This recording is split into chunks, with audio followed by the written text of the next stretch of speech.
I thought I'd bitten off more than I could chew last week by covering a band consisting of two blokes that I've been listening to for a long time who play instruments that I'm fairly comfortable with, then what the hell am I doing writing a song in the style of an American female pop artist? It's Billie Eilish!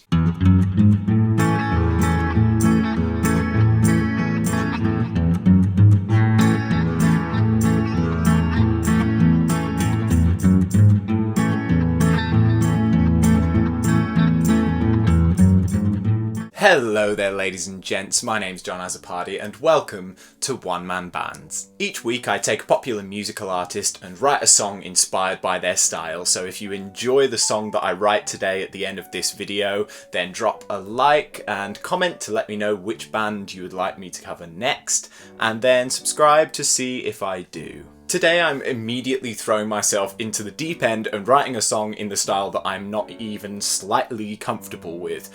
But having said that, I love a challenge, and who knows, I might come out the end of this video having written a song that I would never have come up with otherwise, so let's see what happens. Billie Eilish is an American singer-songwriter who has taken the world by storm over the last couple of years. She writes music with her brother Phineas in their family home, and I think that sort of intimacy really comes across in the music that they make. On Monday I covered Billie Eilish's song Zanny, which you can watch up here, and it's worth giving that a watch because I'll be making references to what I learned creating that cover throughout the course of this video. Then at the end of this video you'll hear my song inspired by Billie Eilish. Let's dive straight in. So in making these videos, I always try to make sure I listen through an artist's entire discography before I go about making the song. That way I can build up a proper picture of what that artist does in their music. I was lucky enough to stumble across Billie Eilish's music quite early on before she was really catapulted into the mainstream when the singer in my band played me a couple of her songs in the car, and I was really taken back by the intimacy of her voice and also the beautifully layered vocals. It was something that I hadn't really heard done that well in a long time. So when her debut album, When We All Fall Asleep, Where Do We Go, dropped, I was excited and genuinely impressed to hear her retain that same level of intimacy in her voice that she started with songs like Bellyache, and also bring in more of the beat-centric hooks of songs like My Boy or Copycat. As ever, I will link any of the songs that I make references to in this video down in the description so you can hear what I'm talking about in the context of the original track. Now, the song that I covered, Zanny, is a great example of one of Billie Eilish's tracks wherein the vocals are the main event. In fact, you could probably take away most of the instrumentation and still have a recognisable version of the song. In fact, this literally happens at the end of that song, Zanny. However, there is another side of Billie Eilish's music that became more prominent on her debut album, the darker, moodier, dare I say, sinister nature of tracks like the infamous Bad Guy or Bury a Friend, which are more laden with bass hooks and heavy beats. They are the basis of the songs. That dichotomy between sonic beauty and eeriness is kind of indicative of the whole concept of her album. When we all fall asleep, where do we go? Could be nice, could be creepy. But I wanted to incorporate both sides of Billie Eilish's music, so in the first half of my track, I'm going to have it be based around a big bass hook and a beat, and then in the second half I want it to explode into this sonic soundscape of layered vocals, reminiscent of the second half of Zanny, which is just gorgeous. So let's begin with the first half of the song, which is going to be based around bass and hooks. Let's do it. Billie Eilish's biggest hits from her debut album tend to be based around big rhythmic hooks with a funky bass line over the top, like the now classic bass line from Bad Guy, the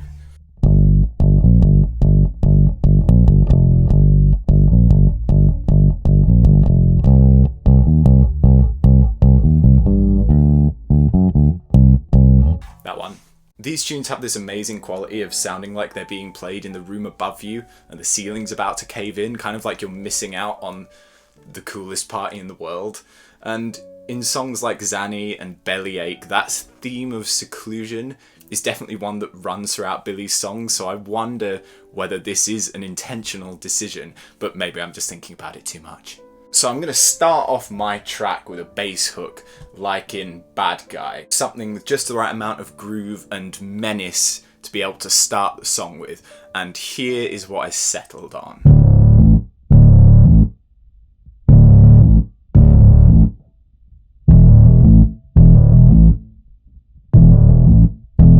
I doubled the bass up with a synth bass to add a bit more depth in the low end, and then set about making a beat to set this bass line to. One of the cool things that I found in listening to the music that Billie Eilish and Finneas make together is their use of everyday sounds in their songs, especially as percussion. So there's this traffic light beeping sound in the chorus of Bad Guy, and then there's the matchstick lighting snare sound in their song Watch, and this was something I wanted to put into the rhythm section of my song. So I took inspiration from this and built a drum kit out of stock Logic samples, and then clicks, claps, and heavy distorted breathing to make this Frankenstein drum kit of organic sounds mixed with actual drum sounds. So here is what the beat sounds like. See if you can pick out those everyday sounds.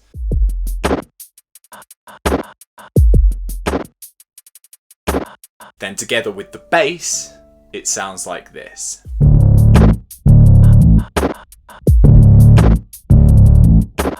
As cool as I think this sounds, I wanted a really recognisable sample right at the start of the song, kind of like the knife sharpening sound at the start of You Should See Me in a Crown, or the vocal sample at the start of Bury a Friend, that makes you realise exactly which song you're listening to before the music even really starts. After playing around with some random samples and synth sounds, I came up with this wob wob wob wob wob wob sound that I thought is instantly recognisable and simple but cool. I kind of love it, and this is what it sounds like. It links in really nicely with the drum kit as well.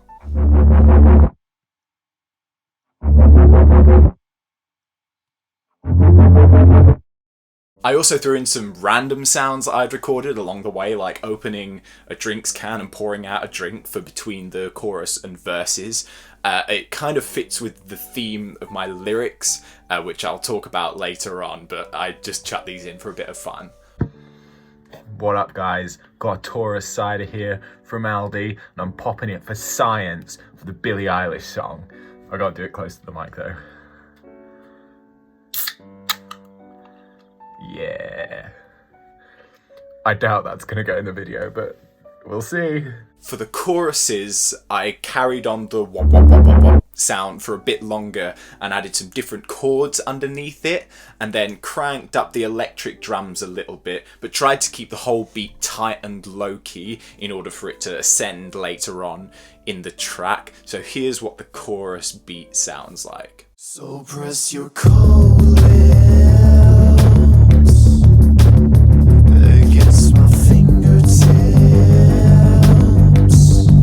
In order to distinguish the second verse from the first verse, I kept the cranked up drums from the chorus to give it more of a beat in the second verse, and also added this janky old-fashioned synth flute mirroring what the bass is doing. So take a listen to that.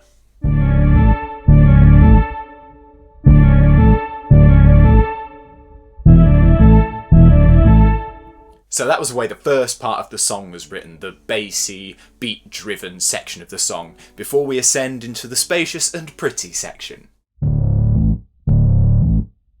In the same way that Zanny opens up into this more spacious feel in the second half of the song, I also wanted to use layered vocals and potentially strings to give a similar euphoric feel in the latter half of my song. Billie Eilish has this beautifully delicate voice which is tailor-made to be stacked and layered over and over to build a choir of her voice. It works amazingly well in a song like When the Party's Over, in which her voice is the main instrument. No doubt about it, it provides all of the melody and nearly all of the harmony as well. On the other hand, I do not have a beautifully delicate voice. I had to sing very quietly and very close to the microphone so that my voice could be layered without it getting too messy. While keeping the bass line and the wop wop wop wop wops familiar from the first section of the song, I added these strings playing more complex chords to build out the sound coming into this larger, more grandiose section of the song. It sounded like this.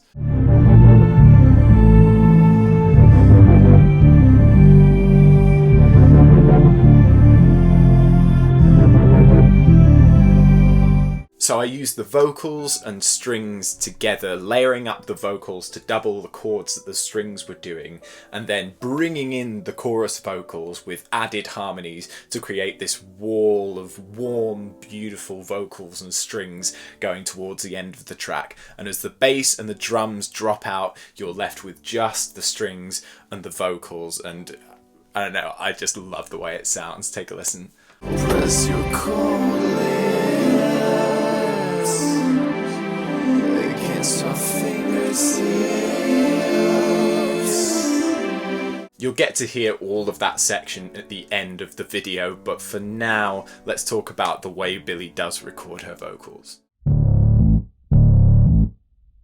I've already touched upon this briefly, but Billie Eilish has such a distinctive style of singing that I thought it would be important to talk about it. You may have noticed in my cover of Zanny that I brought all of the vocals down 1 octave, and the reason for that is while I could have sung the whole song falsetto to try and replicate the notes, her control over her voice at low volumes is such a distinctive part of her sound that I thought it would be more important for me to try and replicate that aspect of her voice rather than sacrificing it just to get the notes right. Due to my voice being naturally lower in range than Billie Eilish's, bringing all of the vocals down by 1 octave allowed me to have much more close control over my voice at those low volumes. So I made sure to sing extremely close to the microphone and at a very low volume so that you can hear all of the minutiae of the human voice. That sort of intimacy is a key part of Billie Eilish's sound. It's like she's singing directly to you. Almost sounds like ASMR sometimes. The juxtaposition of rambunctious beats and bass lines with Billie Eilish's close, controlled and emotional performance is a cornerstone of the sound that her and Phineas are creating, and I had to include that in the beat-based sections of my track. Lyrically, again, there is 2 distinct styles to Billie Eilish's songs. The first is where she's singing about being vulnerable, very personal aspect of her life, feeling ostracised from situations she's in because of this life that she's been thrust into, like in a song like Zanny. Alternatively, her lyrics can be much more uplifting and self-confident, like in a song like Bad Guy, and I think it's this diversity in her lyric writing that makes her so relatable. There's a Billie Eilish song for every situation a young person might find themselves in. Once again, I'm only writing 1 song, so I'm trying to walk the line between these lyrical themes. You can find my lyrics in the description below, so have a look and see what you think. So this has been a pretty new way of writing a song for me. I'm used to playing live instruments rather than using drum loops and synthesizers, but I think I've come out with a song that's actually low-key pretty catchy. So leave a like on this video if you enjoy the song that I'm about to play you. Comment to let me know which artist you'd like me to do next, and subscribe to see if I do. This is my song in the style of Billie Eilish. It is called Cold Lips. I hope you enjoy it.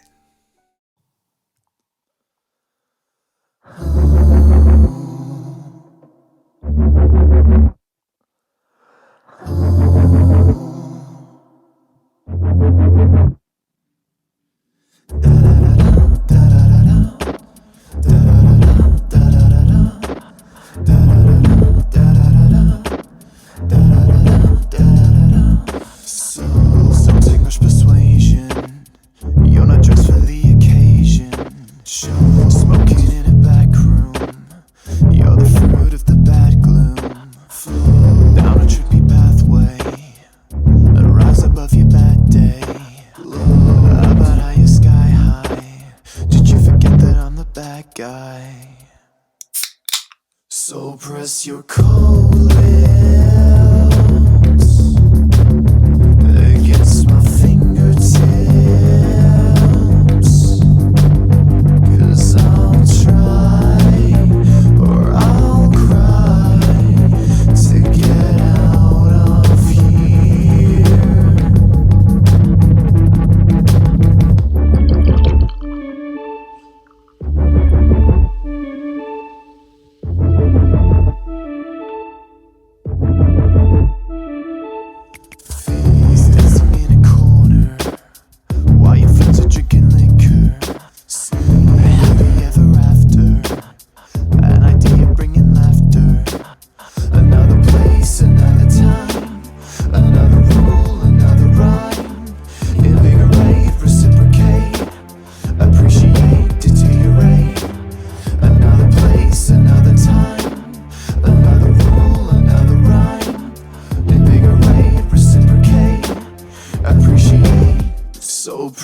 your cold lips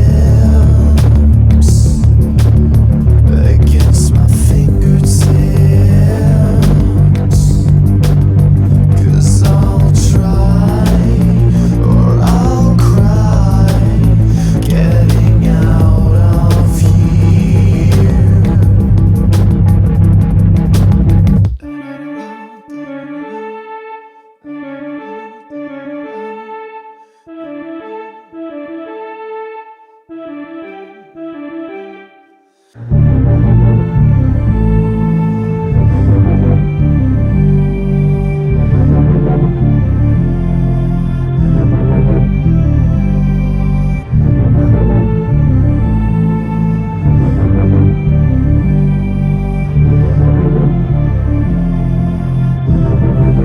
So press your cold lips